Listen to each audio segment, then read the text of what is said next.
bez. Rajo. چه ریخته دست نکن.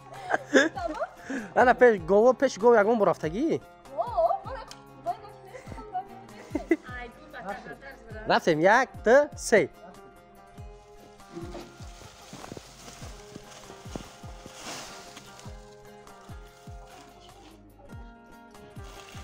باش بی. انا خسر دومان السلام بگو. آه تیو قطعی نداره.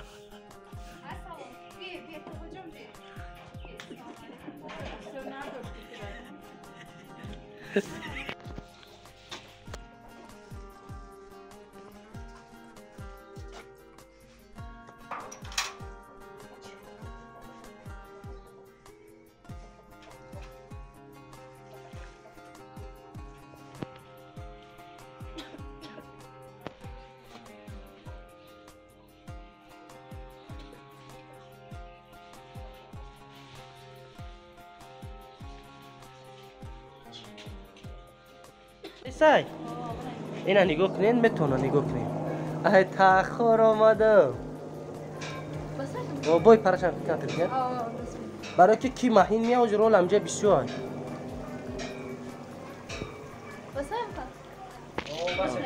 آه انا تری الو ویا چی میکنی و میری نه اوقات خامشه پوف میکنی کدر امجا میگیری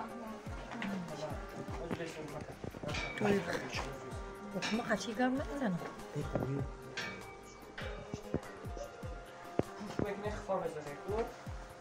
رفتی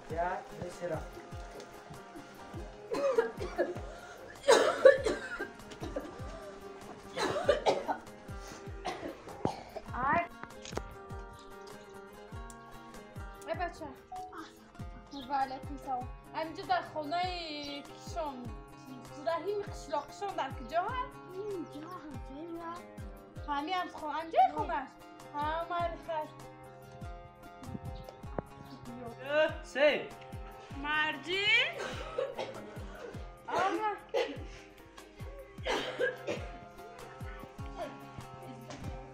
مرجی ای باید آمدی اصلا خیلی رو خیال کردم تاکی جانجام سوز دود میسی چون کردی؟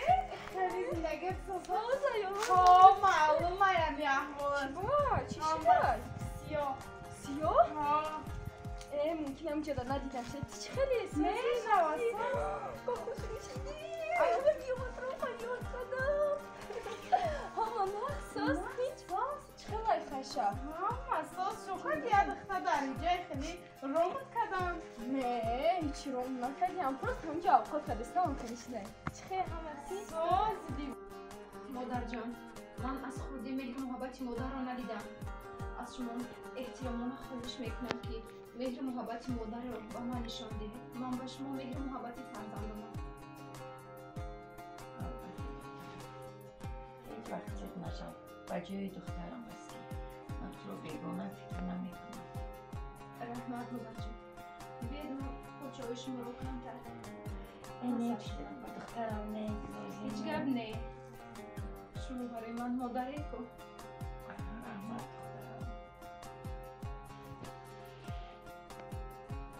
انا دوستان عزیز اولین فیلمی ما سر شد رولی مادر عزیز و اینچنین در خونه اکای ارکین شد مهمونیم هزار آمد برای دستگیریتون قبول این گووی را میبینین حوزی و چه نمیوره سر میکنه یک دسته تیوری و چه میریم ما در برای کار شما در تماشای خوب خونیم رفتیم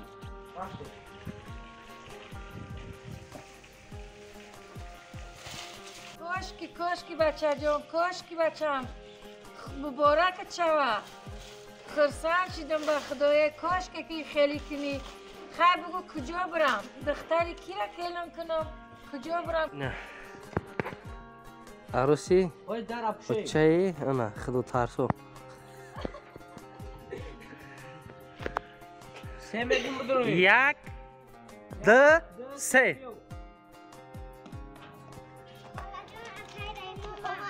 ای اومد رایی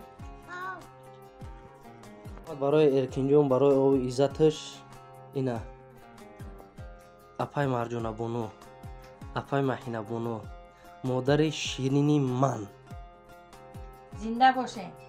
همه کسا این همه برای شما اگر که یگان جویش که به شما نفرید یا نقش آفری اپای مرجان بونو احترامانه خواهش میکنم که خفه نشین چون که این نقشه ها رولی پیش نده دیدین که چخیل آی دیده رنگ فانتان پریدی سوا انا ایده برعکس میشود مهینه بونو خیلی وظیفه همه وقتات همین لباس شدیدین میدونه که چی گپ میشود. دوستان عزیز امیدوارم به هر یک شما پسند میآید این چیز ای حیاتی همه امروزه ما گرفتگی اپراتور ما احسان جان رو همه کسا با در کانالش подписаться کنین زوری باد میشه. سر تا بالا پایان انا اجازه میریم بعد ما هستم جدا اینا نگاه که این عصری 22 عصری 21 خیلی این عصری 25 این عصری 19 17 18 17 18 این مادر خیلی مادر عصر نداره اینا مزام نیست هیچ کنم تمام هاش پولی تو رو تشکیل میکنی انا چای آورد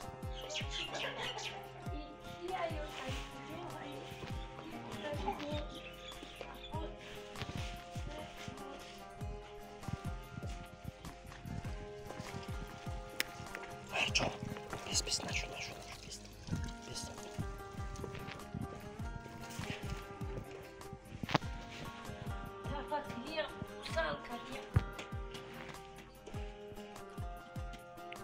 اینا دوستان عزیز اکه ارکین اوشی بهترین کردیسه هزار آمد اکه جان اینا سلام بر کانال رحیم پروداکشن این برای رحیم نو یگان کمبودی نیست همه برای رحیم خدشه سلامت باشین دوستان عزیز خیلی ای هم حسابی خیر میشه خداوند خیرش قبول کنم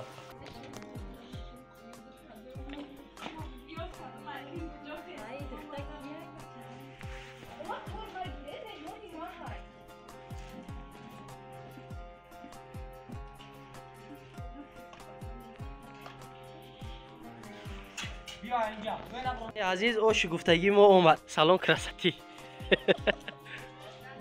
با چای یاد گرفت های سرش دستی خش نکنی بو آی نمیگیرم بچه تکشتی مایه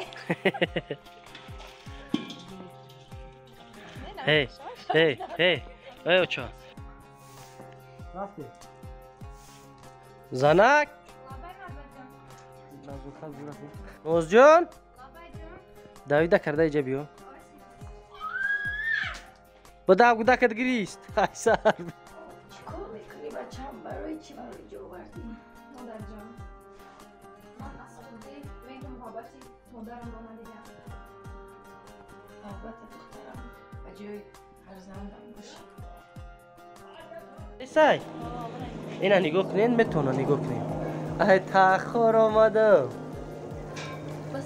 بای پرشان فکر دیگه برای که کی مهین میاد و رول همجا بسیار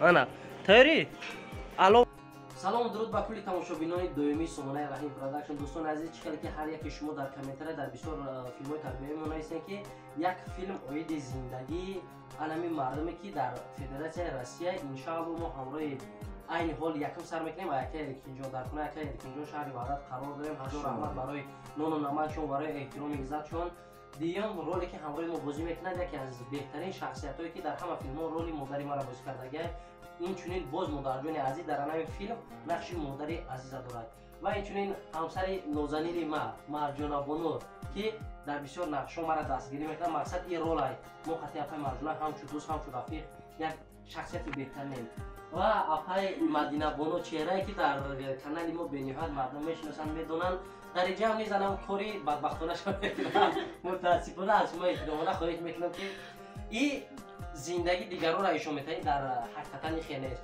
و زن دیمی ما حدیثه بونو که دختر دهات رول دختر دهات بازی میکنم این هم همچون یک دوست یک شخصیتی بهترینه که پیش ما میشناختیم سوال نوبتی را سر میکنیم از مادر جان عزیز انا مسکین خانوادون کوچیک کنه السلام علیکم سلام علیکم مخلصان محترم و کلی غریبان فرزندان عزیزم گفتنیم که هیچ وقت وطن فراموش نکنید. اینا آشی اوچگی، نانی اوچگی، خدا خورتان نکنه، ای وطن دورتان نکنه. همه وقت سربلند باشین، تاجیکستان فراموش نکنید. اولش که مادر ای همه خوبتر عزیزتر بداره. دویمش که اگر 5 زنم بگیرین تاجیکستان خودمان بیاین. این فیض و برکت بینید، این ناز و نعمت تاجیکستان بینید. خدا همتون به وطن سوخ سلامت برگردانه، خورتان نکنه. سلامت باشین اپای مرجونا بانو. این متاسفانه بکری ماست هجگی این واقعا هم نمیخواه که در خیلی ایزا میکشه. اپای مهینه بانو اکی هم یاد گیرته سکیه که قبل شو بلد میشه و حدیثه بانو. سلام بینندگان عزیز، آزیر ما در همین طرف وحدت همین کنار آسیانکا کردستیم تربیوی است. ما حرکت میکنیم که یوشای وزیره، جوانای وزیره همین را تماشا کرده یکم چیز به خودشون عبرت بگیرن که مقصد اگر در آینده در خانه سرخ شدن نشنو گپ شنو نشنون که آه رفتم با پایم گشتم اومدم این خیلی شدم او خیلی شدم. برای همین فکر کردن در کار که در زندگی چی رو با پیش بردن در کار، سرخ شدن چی حرمت کردن در کار، شوهر چی حرمت کردن در کار. برای همین اپا و خواهرا وزیر جوان فقط عبرت ای ما بگیریم که زندگی را باید چقدر پیش بریم. راست شما میگیره و با شما میگیره بعد دانسته باشه که بچه را که دوست داشتی اول اوچه شد دوست داشتی. اول پدر مادر را حرمت کن، بعد شوهر را حرمت کن. پدر مادر که حرمت کنی بسه که اهلا پوگاچوها گاب میزنم. فقط رونای گنده را در ما میدید. همه دوستان عزیز یک چیز ما در حقیقتا باور کردم که بعض اون وقت همین رول انسان در زندگی شب خیلی درست میشه. اگر اینجا چی گفتنی؟ من فقط خواهش ما همیه که غریبی ها ساق سامت چی گفتن آچه جان؟ به وطن برگردن. التماس سرد التماس اینامی همه مادرای تاجیک بچه های عزیز به وطن برگردید. ما همه وقت داغوی ولی اکی مخربینی هستیم تو که برای در یه این شکلات دور بزن من گریه کنم تو برای شکلات بزن. نه یک تبزه کن یک تبزه.